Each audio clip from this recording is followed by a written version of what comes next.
Welcome, everyone. Thank you, Desra. Welcome, everyone, to the Aquifer Protection Area Workshop Series, Moving Towards Compliance.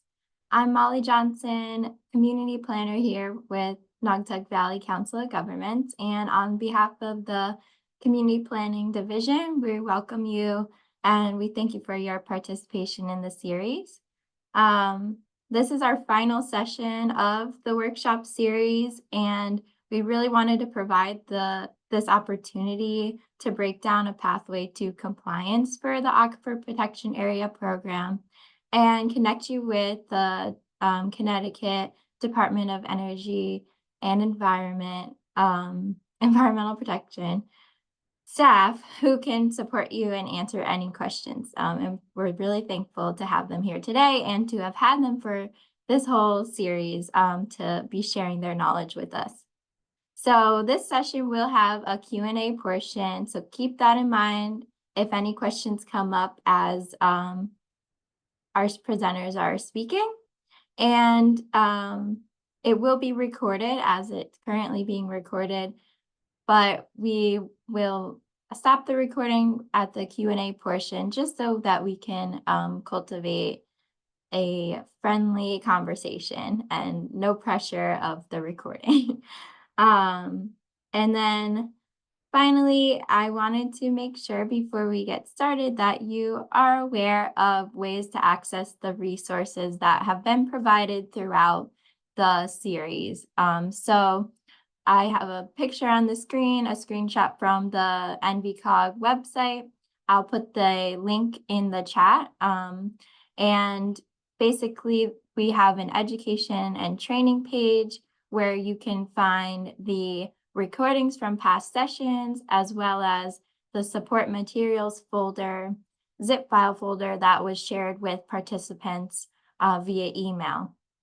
And in that folder, there's also the screenshot you see of the compliance actions checklist that can kind of help you track your progress as you work towards compliance with this program. So if you have any questions on how to access those resources, please feel free to reach out in the chat or email me, and I'll make sure that you get set up with that if you haven't already. With that, I'm going to reintroduce our amazing presenter today, Kim Zapla. She is the Aquifer Protection Area Extraordinaire, and more formally, her title is the Supervising Environmental Analyst for the Water Quality Unit and the Aquifer Protection Area Program. And I don't really think she needs much more introduction than that. I'll let her speak for herself, and I'll pass the mic to her to talk about today's session, which is maintaining aquifer protection areas compliance. So I'll stop sharing and pass it over to you, Kim. Thanks, Molly. Good morning, everyone. Good morning, and welcome to our final series. I'm going to see if I can share my appropriate screen and let me know if you can see the presentation. Looks great. Awesome. Okay, so we made it. We made it to the final presentation. And I'm so glad you're all here. Today, we're going to just do a recap on what we've learned over the past few months, and then provide you with opportunities to ask some questions. And we'll just kind of do that together at the end. So, all right, let's get started. Today, we're talking about maintaining compliance with the Aquifer Protection Area program.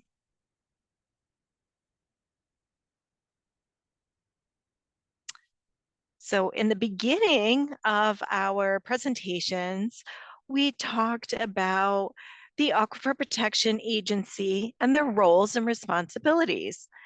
And this program is a lot of the work.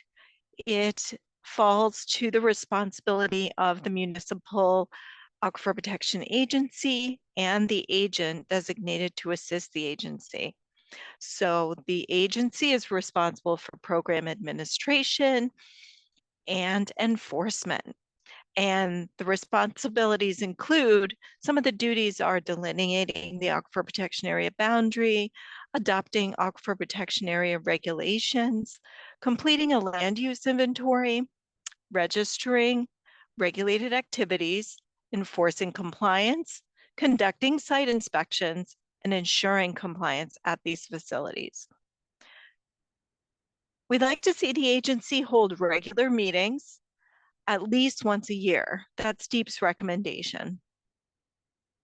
And during these meetings, the agency will be reviewing and updating their tracking table of registered activities and facilities, and then also taking a look at registrants who have upcoming renewals, and then reviewing and updating their Aquifer Protection Area website to make sure that everything is up to date and that registrants can find information easily.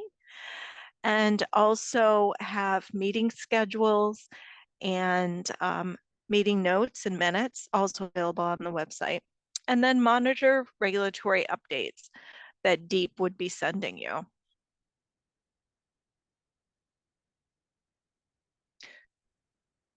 And we, as Molly had showed in the compliance packet that was shared with you, and if you don't have it, please reach out to Molly.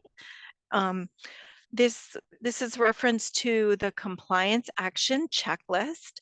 As part of the program series, we did go through this compliance action checklist, and this section of the program was dedicated to program maintenance. And it's a nice reminder and checklist for you to keep implementation going and understand what's required and what's recommended. It's just a really good resource. So now we move to the Aquifer Protection, excuse me, area agent responsibilities. And these responsibilities, they work as direct staff for the Aquifer Protection Agency and often do a lot of the work for the agency and then report to the agency. So the agent is responsible for conducting site inspections. We like to see this done annually to ensure compliance with best management practices. Also communicating with registrants, whether it's doing drive-bys or setting up meetings, and annually updating contact information for the registrants to make sure that they're aware of any changes, and then also to offer assistance. It's a way, and another action is for the agent to keep track of registrations, and we provided a really great tracking table to help you do that. It's a nice tool to be able to keep track of the registrations.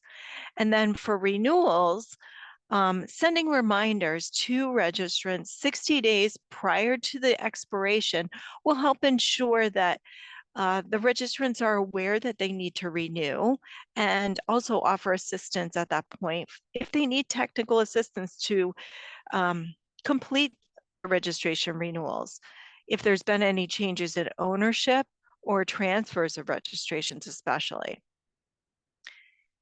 The Aquifer Protection Agent also will communicate with the agency regarding proposed development or changes to zoning. And that's really important. It's keep an eye on what's happening in your town, keep an eye on the proposed developments, ensure that Aquifer Protection Agency and the agent are aware of these proposed developments, and keep an eye out so that the prohibited activities are not allowed in these aquifer protection areas. And then, of course, maintain and update your Aquifer Protection Area website. So all of these were provided in the presentation done by Alexis Carachetti. She's our municipal partner in the city of Norwalk. And at the bottom of the screen, you can take a look at her presentation on the Naugatuck+Valley COGS YouTube channel. If you missed it, it was a great presentation. We also went through, this slide is from the Aquifer Protection Area Program overview. And These are pictures of just some of the regulated activities to keep in mind when you're reviewing proposals. Most of the proposals we see that come in to the APA after the fact would be gas stations that may have never registered, that weren't eligible for registration. We've seen quite a few of those, a few manufacturing facilities. And then I do want to bring up that there are some very new technologies that DEEP has become recently aware of that are being proposed. And these include like bulk recycling of textiles. That's one, which is very interesting new technology. And we have yet to determine if that will become a regulated activity. We're still in the investigative stages, but there are a lot of new technologies being proposed in these areas. Also, I'd like to say that large solar fields are another one that are coming into APAs. We do have recommendations on large solar fields. It's not a regulated activity, but we have language that we can provide to you when you review the proposal, and also bulk storage, battery storage facilities. That's another one we're reviewing. So those are those three emerging potentially regulated activities, but currently they're not regulated under this program, as the regulations were developed now almost 40 years ago. Implemented 20 years, but written about 40 years ago. This slide is from our Registration 101 presentation, and it's an example of a tracking sheet for regulated activities and registrations. And this sheet allows the agent and agency to easily track of registrations. You also may want to add a column for the regulated activity or activities and information about those activities, especially if they change. We tend to use the comment box to update if they had registered for a particular activity and then they decided upon renewal not to register for that. Say they had an underground storage tank for a gas station or a fleet fueling facility and they decided to pull the tank out. Then upon their renewal, they would no longer register for underground storage tanks, but they would register for the fueling activity. So we make sure that we keep a note in the tracking table of past activities as well as current activities.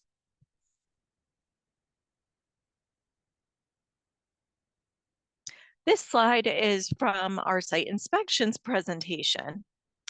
Site inspections are conducted to ensure compliance with the Aquifer Protection Area Program's best management practices.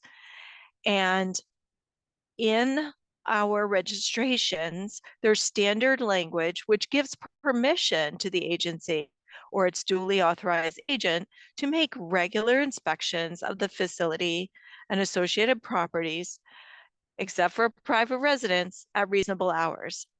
And this is found in section 7 of the registrant certification. And I'll show you a slide. Here we go. So this is the part of the registration form that provides that authority for the agent or agency members to conduct a site inspection.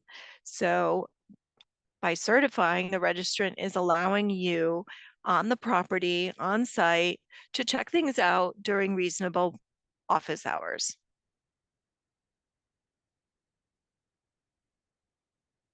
I wanted to pop a slide in here today to just remind you that when you're out conducting site inspections and looking for best management practices, check for two important things. Spill kits. They should be found near fueling stations. They are found in auto repair shops. They are found anywhere in manufacturing facilities, in easy to access locations, inside the building, outside the building. look for the spill kits, open up the spill kits, check and see if there are actually absorbent pads or booms to clean up a spill. And then also maybe some speedy dry or some other chemical solid that can easily be put on a spill and cleaned up. And then you can ask them what is their disposal for spilled material, both the rags, the booms, the saturated hazardous waste, and or the speedy dry at gas stations. The other thing to look for are secondary containment pallets.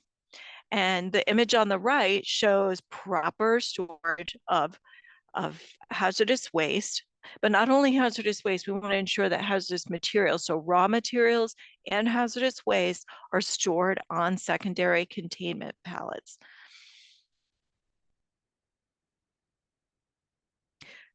This slide is from Melissa Mostaway's Creating Your APA Website presentation.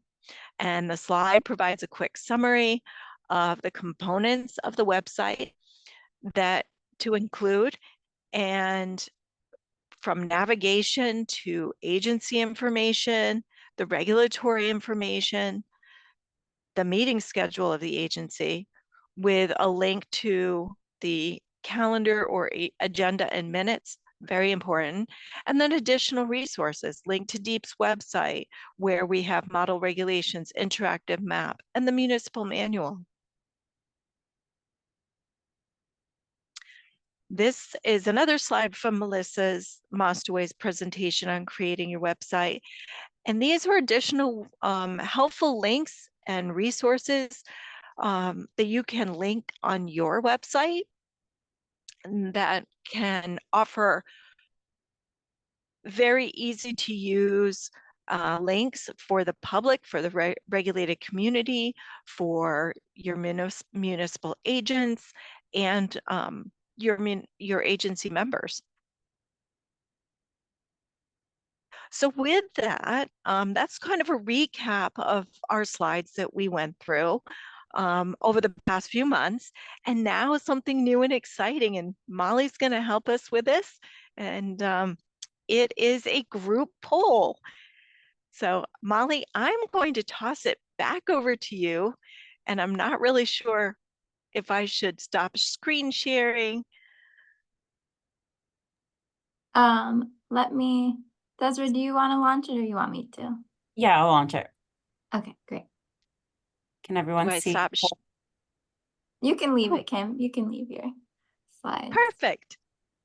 Can I So participate? yeah, we'll ask that you all fill out this poll.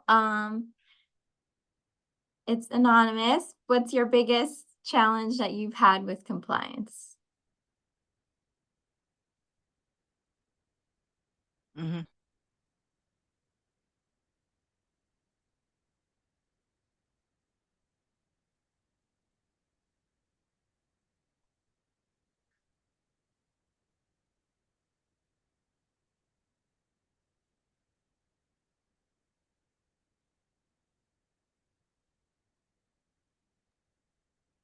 And Molly, I do see an error on there that website and registrations got combined, so that's probably why there hasn't been answers on that one. That's my bad. Sorry about that.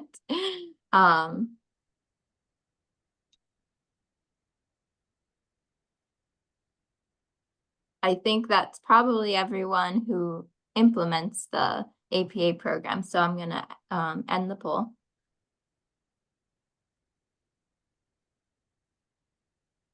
And these are our results. So it looks like the most was in regards to site inspections. And then we have staff turnover, updating regulations, and interpreting regulations. Also, a couple of people said that the meetings and getting cooperation from property owners.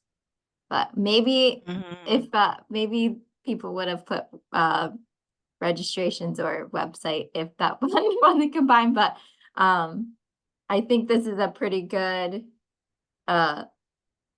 yeah, response, especially given our conversations about site inspections. So, Kim, I don't know if you wanted to talk further about your thoughts on the results. Sure, absolutely.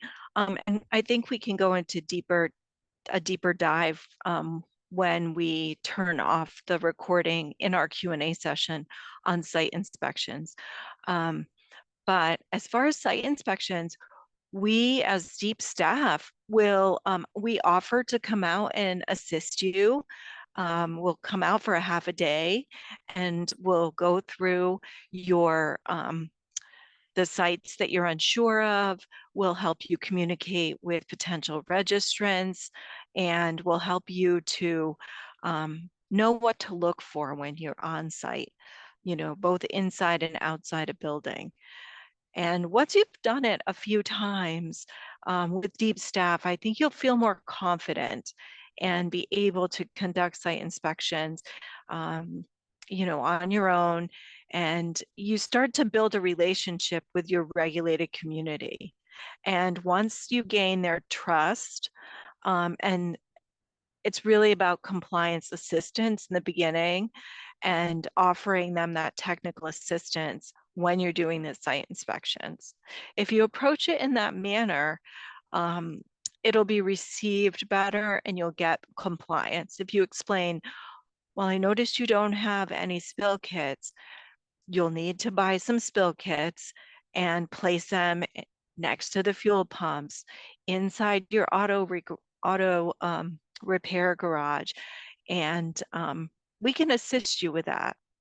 So site inspections, it's not easy. I've been doing it now for probably 20 years, no more than that. I don't want to age myself, but I used to do it at marinas in my earlier days.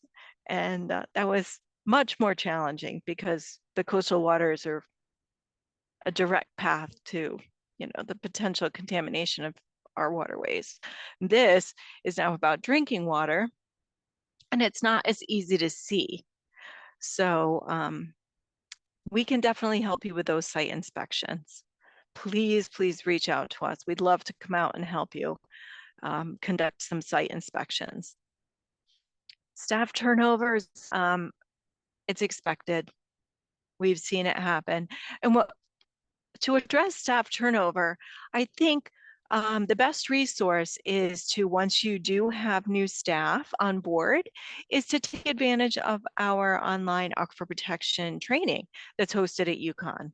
It's free, and also that'll give a really good introduction, and then you can reach out to us for more information, and our website has lots and lots of resources to help new staff come up to speed with the program.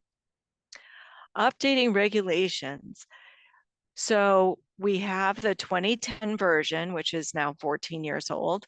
And the best way to update the regulations is to work with our staff, and we will provide you with a Word document, and you basically just fill in the blanks and send it back to us for a review. And we'll help you with a fee schedule, because that's always the challenging part. What do we set for a fee schedule? Do we put it in the regulations, or do we refer to it in an ordinance, which is what our preferred method is?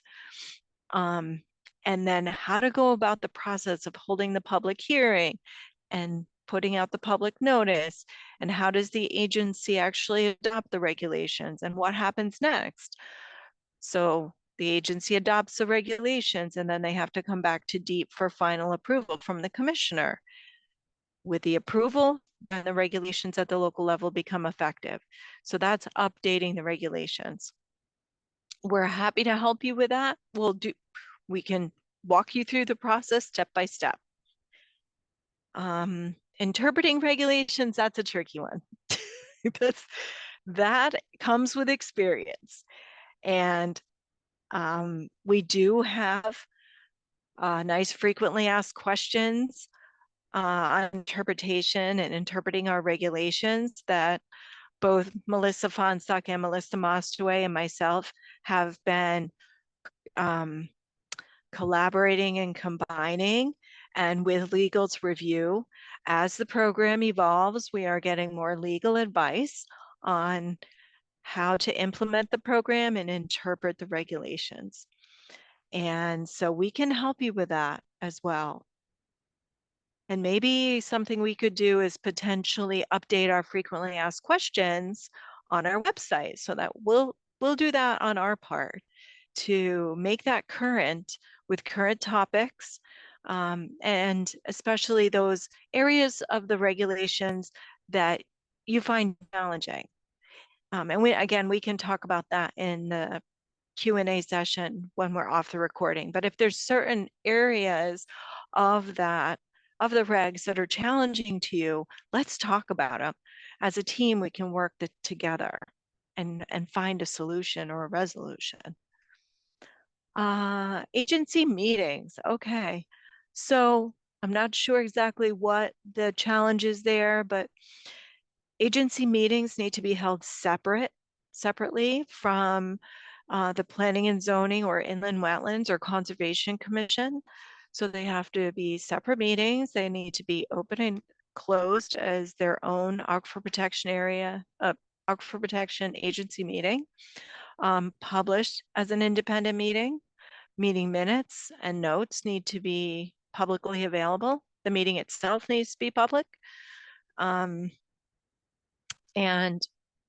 at those meetings, you're going to be, looking at the registrations and keeping track of registrations and reviewing development proposals. And do they comply with aquifer protection or do they not comply? You're going to be writing recommendations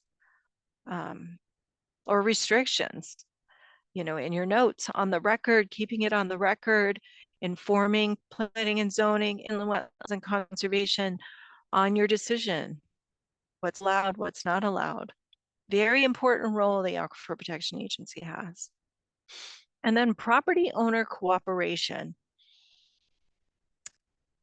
We've experienced this, and that is another challenge for sure. Sometimes if the local municipal aquifer protection agent is having a challenge with a particular property owner, we can assist. I have been known to get calls from property owners. I'm happy to take calls and explain the program, explain why they need to register or why a particular activity is prohibited and they're not allowed to put in a new gas station in an area where there wasn't a gas station.